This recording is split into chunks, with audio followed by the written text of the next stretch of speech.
Hey guys, I wanted to take a minute to share my story with Lone Mountain Truck Leasing, how I bought this truck, and just the process I went through to buy it, and just how Lone Mountain kind of their process, for approval and for the paperwork to sell the truck.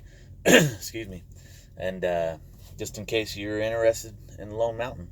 Um, when you buy the truck, they give you this nice fancy shirt, this Lone Mountain shirt, and I put this on, and I've just kind of thought about, well, I need to make a video and just help some guys out if they're, toying with the idea to go through Lone Mountain. Now, I've never bought a truck through a conventional loan like this, usually just self financing. But this truck here was a little more expensive than what I really had saved up. So this is why I went through Lone Mountain the way I did. Um, anyways, what I did is I basically on their website, Lone Mountain, and I kind of went through and checked out their inventory, and I just kind of made a checklist here so I don't get out of order and I don't forget anything for you guys. If you have any questions at the end, you can always comment and I'll respond to that and, try to help you the best I can. Now, I got on the website and I looked at the trucks, and at the time they actually had some Kenworth T680s, which was what I was interested in. They actually had some T660s as well, but they were the 6x2s, and I just didn't want the super singles, so I went for the T680. It was a 2015 model, and it only had 330,000 right around, and maybe some change at the time of purchase. Um, so basically, I called the number on there, and it sends you to Cresco Capital, which is their in-house financing department. It's not well. They make decisions based on how long you've been in business. Like if you kind of established business, you have to be an owner operator that's been in business for a while. I don't think if you just want to get into the industry, say you're a company driver and you just want to buy your own truck, I don't know if they may approve you if you have good credit, but I'm not sure about that because that wasn't my situation. Now I was already a owner operator in this industry for a while, years, and there was no problem with approval. I do have decent credit. It's not bad. It's not impeccable, but it's decent credit. I think it wasn't really a bad. It was an easy process. Let's just say that. Um, so they called me up after I filled out the credit application, and it was about a 5 or 10 minute interview on the phone with the guy in the credit department through Cresco Capital. And he just asked me some questions. What can you do if this happens? Do you have cash in the bank if this happens? If you lose an EGR cooler, how are you going to go about, fixing that? What's your maintenance program look like? And I tell him, I put 10, or you can say 10, 15 cents a mile, back for maintenance. So anyways, they do that, and what they say to get you approved, like, you have to have cash in the bank even if your down payment's not as high. I had currently had one truck. I just sold another truck, so luckily I only had one at the time, and then plus this truck here that I was trying to buy. So basically what they say is you need $5,000 per truck for a maintenance account. So the truck I currently had, which is an older Freightliner, I needed $5,000 in the bank. The truck I'm buying, the Kenworth that I wanted to buy, I need an additional $5,000 in the bank for that as well. Sorry, I just got a notification. Um, Plus, you need the amount for the down payment of the truck in the bank as well. So basically, I had a truck, I wanted to buy a truck, and I needed the down payment for the new truck in the bank account to be approved off the top. The down payment was $6,500, and I needed 10 grand in the bank for the maintenance accounts for both trucks. Even though I was going to sell the other truck, the Freightliner, once I bought this one, but it didn't matter. It was still in the company's possession. That's up to you. How you tell them what you own. So anyway, to make a long story short, I needed $16,500 in the bank, and all I had to do was prove it to them. So and they asked me if it's in the bank. I said no. And they said, well, why not? I said, I don't leave all my money in the bank. But I said, I'll put it in the bank, and I'll send you the paperwork. But all they said was just put it in the bank. all I had to do was send him a screenshot. I opened my bank account with no numbers, like account numbers or any of that. But I just opened it up on my phone. I screenshotted the gross total in the bank, which was like 17,000 is what I put in there. I sent it to him on an email, and he said, "All right, come get your truck." So it was that easy. Um, Now after that, he told me that I think her name was Ivy. I'll have a salesman call me, and she called me within a few hours, I think, and I think she was in Las Vegas. Well, I ended up buying the truck because I'm from Kansas City area. There's a branch in Omaha, and I bought it from there. Council Bluffs, Iowa, Omaha area. So I dealt with Ivy, I think it was her name, and she was out of Las Vegas, and I picked the truck, on their inventory.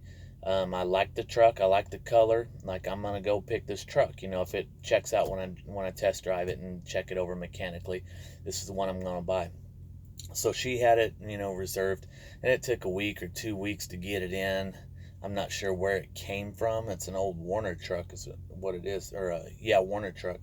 But it's a really good truck. It's been a good truck. Anyway, so I showed up.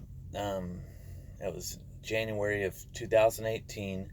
After this whole process, with a check, for the down payment and all that. So I show up and to close the deal, and I rented a car in Kansas City. I drove it up here, and I was going to take it to the airport, drop it off, and drive the truck back home. Well, the only hiccup that I've really seen in the whole thing, in the whole thing, was when I got there, the truck was a light blue instead of the dark blue, which was what was on the inventory, in the pictures. They had something goofed up, and I was pretty upset over that because I really wanted the dark blue because, that's what I was leaning toward. That's what I wanted. And in the end, I had too much time and money invested to turn around and go home. I had to settle for the lighter blue truck, and I thought, well, it's not going to make me any less money, than the truck with the color I want. So I went ahead and did it anyway. It was the same price, and like I said, the truck had 330,000 miles on it. Had up to a 500,000 5-year warranty. Had the Cummins ISX, so I thought, well, that's a good selling point too. So I put the down payment down. Did all the paperwork on the spot. We test drove the truck with the rep in the office there, and they give you as much time as you want. If you want to take the truck out to the shop and have them put it on a dyno, or you want to do anything, you can take as much time as you want that day and take it to the shop. If you want to test drive it, walk it around. It took me a couple hours, out there. I was nitpicking it, but everything was good. And I'm not I do have a little mechanic truck. My brother, my dad, and my other brother are mobile diesel mechanics, so I felt pretty comfortable, once I looked the truck over, and it's been a good one, so I haven't had any issues with it yet, thank God. But I knew I had a warranty for 170,000 miles and a year, and almost a year and a half, before the warranty was up, and I knew if anything were to happen, that warranty was covering everything. The problem was they will not give you paperwork for the records on the maintenance records, and a lot of times if something's happening inside the engine, they want the records, for the oil change intervals and all that. So I'm kind of worried about that. If anything ever happened, how am I going to prove the truck's been taken care of prior from when I got it, and I don't know if Cummins is really gonna give me a hard time over that or not, but needless to say, there's only about 4.5 months left on the warranty anyway, and I put about 90,000 miles on the truck, and so I'm just about up against it anyways, and where it's just been a good engine. So anyway, that was done. We did the paperwork, we did the test drive, everything was done. It takes, it's a couple hour process to do everything. When I drove the rental car up there, they did allow me to drive the rental car up to the Omaha airport, and he came pick me up. I think his name was Jesus, and he come to pick me up at the airport. Once I dropped the rental car off, and he drove me back to the yard where the truck was at. And so basically, whenever you buy a truck from Cresco or Lone Mountain, they'll give you a number. I think this one was around $83,000. Then I had to pay $6,500 down. Now I've got 4 years worth of payments at $1,595 a month. Like, from what I understand, it's a lease to basically lease purchase. The last payment, they'll sign it over to you. The title's actually in their name the whole time. But once you pay the last payment, they'll sign the title over to you, and it's your truck at that point. I'm trying to think of everything else. Maybe I'm not forgetting anything. I don't want to leave you hanging, but that's it in a nutshell. Whenever you think $83,000 for a 2015, that's including finance charges. Say if you bought it from MHC or a Kenworth dealer and they wanted $70,000 for this truck, for a 4-year note, and and you went to the bank to get $70,000 at 4 years at 5%, you might pay them $80,000 back on interest. I don't know what the numbers are. I haven't done the numbers, but you got to remember, it may sound a little more expensive because the sticker price is higher, but that's also included all the financing. Everything's included into that hard number. So if you feel like that's a good number, including all the finance charges and everything else, then I would say go for it. It's a pretty simple process. Like I said, it's streamlined pretty well. I told you about the warranty, test drive, you can take it to the shop.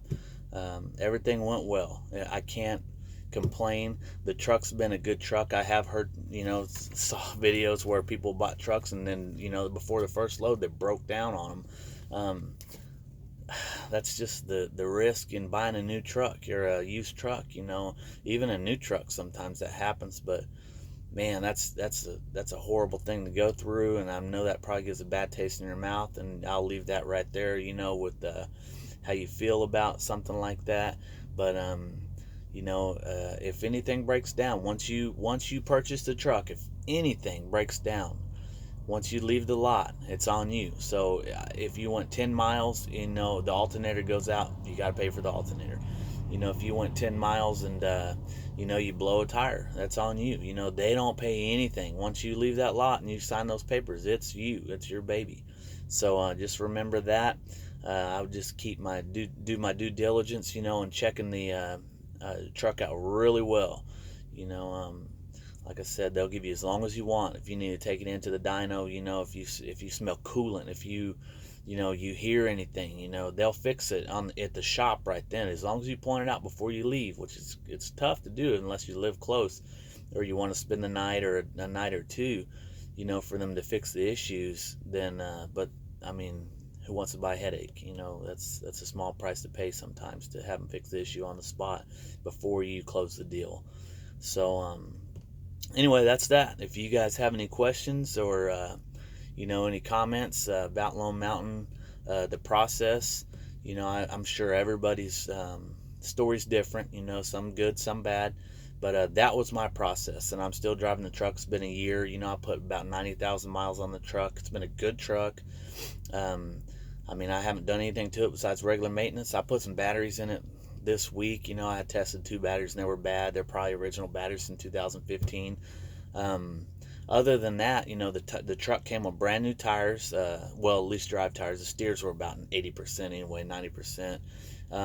They were good tires. I put shocks on it when I got it. I think the shocks were kind of blown out, but just little things like that. I think I've replaced the headlight.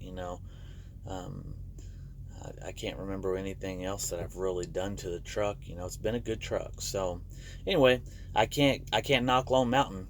And for $83,000, you get a pretty little shirt like this.